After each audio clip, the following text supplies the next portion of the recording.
Hola, ¿qué tal? Mi nombre es Hugo Dubón. Estudio en la Universidad de San Carlos de Guatemala, en la Facultad de Ciencias Económicas, en la Escuela de Administración de Empresas, actualmente cursando el 10º semestre de la especialidad de Finanzas. En esta ocasión les presentaremos junto a otros compañeros dos temas muy importantes: costo de capital y financiamiento a largo plazo. Presentaremos costo de capital multinacional.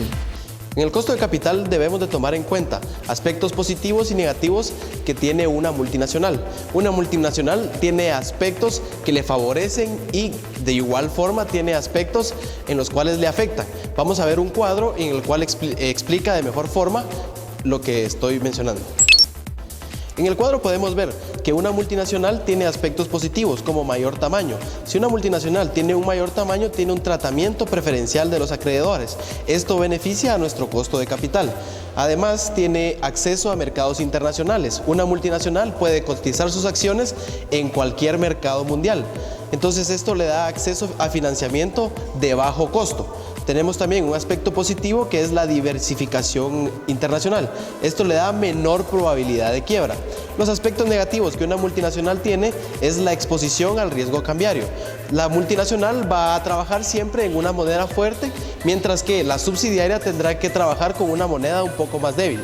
El riesgo cambiario que pueda existir al trasladar la moneda débil a la moneda fuerte puede ser un aspecto que pueda afectar a la multinacional y llevarla a la quiebra. Otro aspecto positivo que tienen las multinacionales es su diversificación internacional.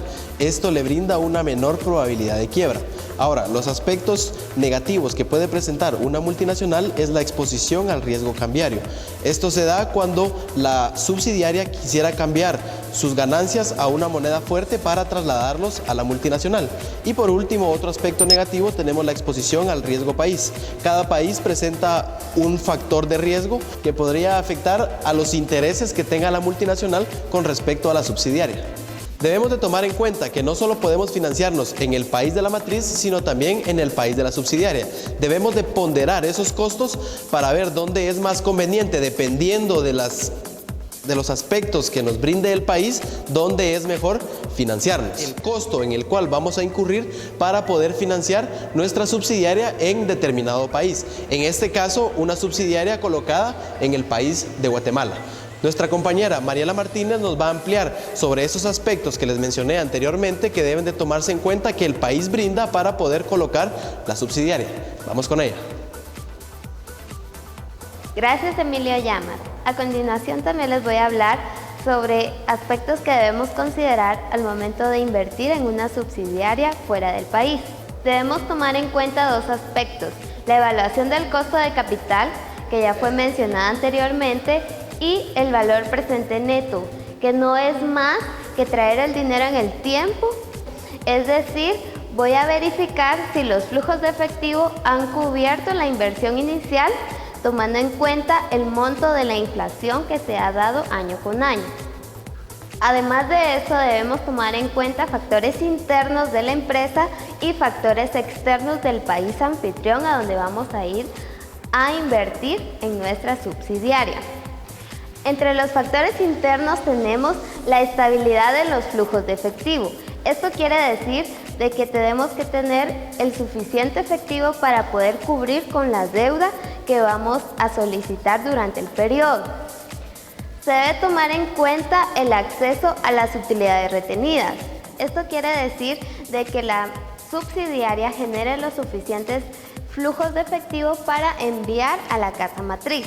También es importante evaluar el riesgo crediticio y la garantía. Esto quiere decir de que nuestros flujos o nuestros ingresos puedan cubrir con el monto del préstamo establecido.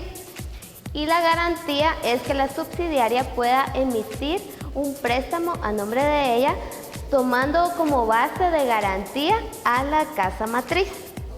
Entre los factores externos que debemos considerar tenemos la restricción del gobierno a las acciones extranjeras. Esto quiere decir de que en ocasiones el gobierno no nos va a permitir comprar acciones de otros países. También evaluaremos qué porcentaje de tasa de interés es menor. Es decir, vamos a buscar qué país nos ofrece los porcentajes más bajos de interés para minimizar nuestros costos. Es importante también evaluar el riesgo país. ¿Qué quiere decir esto? Dependiendo nuestro proyecto de inversión, vamos a evaluar a qué país nos conviene invertir. Si nuestro proyecto se va a dedicar a seguridad, podemos invertir en un país que sea riesgoso, porque nos va a generar ganancias. Pero si nuestro proyecto al cual vamos a invertir está considerado seguro, por ejemplo un banco, entonces vamos a buscar qué país nos ofrece altas tasas. Debemos considerar entonces un país que nos ofrezca menor riesgo. Y por último, debemos evaluar también las leyes fiscales. ¿Qué países nos ofrecen mayores beneficios con las leyes fiscales? Por ejemplo, menores impuestos o beneficios aduaneros. Esto fue todo acerca del tema de costo de capital multinacional. Un gusto haber estado con ustedes. Síganos en nuestro canal. El siguiente tema a conocer será financiamiento a largo plazo, en donde conoceremos cómo las corporaciones multinacionales pueden financiarse por medio de divisas y por medio de financiamientos que tengan un mayor tiempo de ejecución. En este reportaje conoceremos cómo las multinacionales pueden invertir y poder financiar estas inversiones por medio de ciertas divisas. El tema que les vamos a presentar es el financiamiento a largo plazo. Financiamiento se define como el conjunto de recursos monetarios para poder realizar una actividad económica o un proyecto. El financiamiento a largo plazo se puede obtener por medio de dos fuentes, la fuente de capital y la fuente de deuda. Entre las fuentes de capitales existe una oferta de capital dentro de nuestro país, también se pueden emitir acciones dentro del país o en el extranjero, o por último se puede realizar una colocación privada de capital en las instituciones financieras más fuertes del país. Las fuentes de deuda también se pueden considerar como una emisión pública de deuda, que no es más que los bonos emitidos por una empresa, o también se puede hacer un financiamiento a largo plazo en las instituciones bancarias. Pero, ¿cuál es el costo de este financiamiento a largo plazo? Se puede decir que el costo del financiamiento a largo plazo es el interés con el cual se tomó el préstamo del capital solicitado, pero también se debe considerar una variación porcentual del tipo de cambio durante la vida de este préstamo. Ahora bien, les vamos a mostrar un ejemplo donde aparecen dos cuadros. En el cuadro de arriba se puede observar cuando toma fuerza una divisa y en el cuadro de abajo pueden observar cuando se debilita esa divisa. En el ejemplo se va a tomar el préstamo para 3 años. En los dos cuadros pueden observar que los montos van a ser similares. En el cuadro de arriba, cuando la divisa toma fuerza, el tipo de cambio se va a ir incrementando. Eso quiere decir que ustedes van a tener que desembolsar mayor capital para poder pagar el préstamo. Entonces, al lado derecho pueden observar que el costo anual del financiamiento va a ser de 20.11%. En el cuadro de abajo, en el otro caso, el tipo de cambio va a ir disminuyendo. Como pueden observar, los pagos que van a realizar van a ser menores, entonces por ende el costo anual del financiamiento va a ser menor y nos daría un total de 2.44. Este es un ejemplo sencillo que quisimos explicarles donde el tipo de cambio va a ser un tipo ficticio. Como lo pudieron ver en el ejemplo anterior, el tipo de cambio es un factor muy importante al financiarse a largo plazo, pero existen métodos para poder minimizar ese riesgo cambiario. El primero sería la compensación de flujos de entrada de efectivo. Eso quiere decir que una empresa puede recibir divisas en dólares, por ejemplo, pero también tiene obligaciones que pagar con esos mismos dólares. Entonces no realiza el cambio de moneda y paga las obligaciones en esa misma divisa para minimizar su riesgo cambiario. Otro método que existe es el contrato forward. Es un contrato donde se estipula un tipo de cambio que se va a pagar en un futuro por los bonos emitidos de la empresa. El otro método es el swap de divisas. Eso es un convenio entre dos empresas para poder realizar intercambios de moneda entre ellas y minimizar su riesgo cambiario. En el ejemplo de swap de divisas existen dos empresas, Polanco S.A. y LAM S.A. Polanco recibe dólares por sus operaciones en curso y LAM recibe quetzales por sus operaciones en curso. pero cada empresa necesita pagar inversiones de bonos en una diferente divisa. Por eso hacen un contrato entre ellas dos para que los dólares y quetzales que reciben de sus operaciones sean intercambiados entre ellas con una tasa de cambio preferente para los dos y así poder cubrir las obligaciones por los bonos emitidos que tiene cada una de las empresas.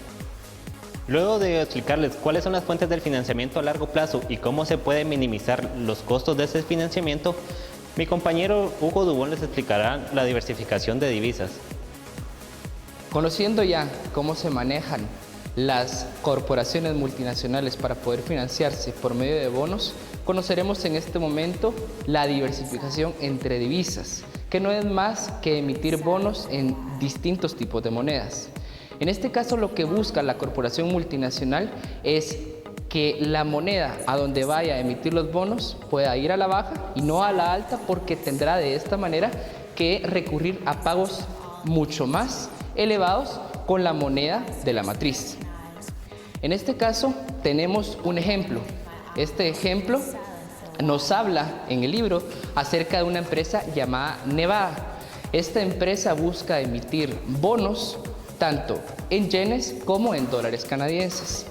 Lo que nos indica es que los dólares, si en dado caso se emitieran bonos en el país de origen, esta tasa en dólares americanos se manejaría a un 14%, mientras que con yenes o con dólares canadienses se emitiría una tasa del 8%. Si en dado caso estas tasas tendieran a crecer, nosotros tendríamos que pagar mucho más por este financiamiento, pero conociendo ya alguna correlación que se dé en donde una tasa suba y una baje, o de alguna manera las dos bajen, ahí es donde nosotros tendríamos mayor ganancia, ¿verdad? Ahora, no existe ninguna garantía que los tipos de cambio siempre vayan en la misma dirección, a la baja o a la alta, pero es más recomendable porque de alguna manera, si están correlacionadas, en este caso tenderán a bajar o a subir una, ¿verdad? Entonces, al final, al momento de realizar los cálculos para poder evaluar cuál es el costo de este financiamiento, encontraremos que es mejor y recomendable encontrar y buscar un bono emitido con otras divisas. Ahora veremos la tasa fija y la tasa flotante. La tasa fija no es más que una tasa que se mantiene constante respecto a cierta cantidad de tiempo, y la tasa flotante es una que puede variar respecto al mercado. En este caso también tenemos cobertura de swaps con estas tasas de interés, la tasa flotante y la tasa de interés. Estos tipos de swaps permiten poder cambiar de una tasa fija a una tasa flotante dependiendo del momento en que se esté pasando y dependiendo de los mercados en donde se esté manejando. Conociendo ya estas tasas, tanto fija como flotante, encontramos la cobertura de swaps de tasas de interés, que nos sirven para cubrir riesgos, y esto permite poder cambiar la tasa fija, que es constante, por una tasa flotante que puede ir a la baja. Luego de conocer la mejor manera de emitir bonos, conoceremos ahora los swap vainilla, que serán presentados por mi compañero Sonny Dumax. Gracias, Hugo Dubón. Un contrato de swap vainilla es un contrato estándar sin anexos inusuales. Regularmente, quien paga una tasa flotante es porque es muy sensible a los cambios en las tasas de interés, por eso trata de evitar esos riesgos. Por ejemplo, una empresa que tiene una cantidad grande de activo que es sumamente sensible a los cambios en las tasas de interés, puede que quiera cambiar sus pagos de tasa flotante a una tasa fija. Por lo general, quienes pagan una tasa flotante es porque consideran que la tasa de interés disminuirá. Por otro lado, quienes pagan una tasa fija es porque consideran que ésta aumentará, por lo que prefieren realizar sus pagos de manera fija. Luego de haber explicado lo que es el swap vainilla, podemos determinar cómo es que se realizan los pagos de este swap. Por lo general se determinan con un valor de referencia que las partes han aceptado con anterioridad y se hace por medio de un contrato. El pago de estos regularmente es de manera anual o semestral. La Asociación Internacional de Swap y Derivados es una asociación comercial global que presenta participantes líderes en la industria de derivados que se negocian en privado.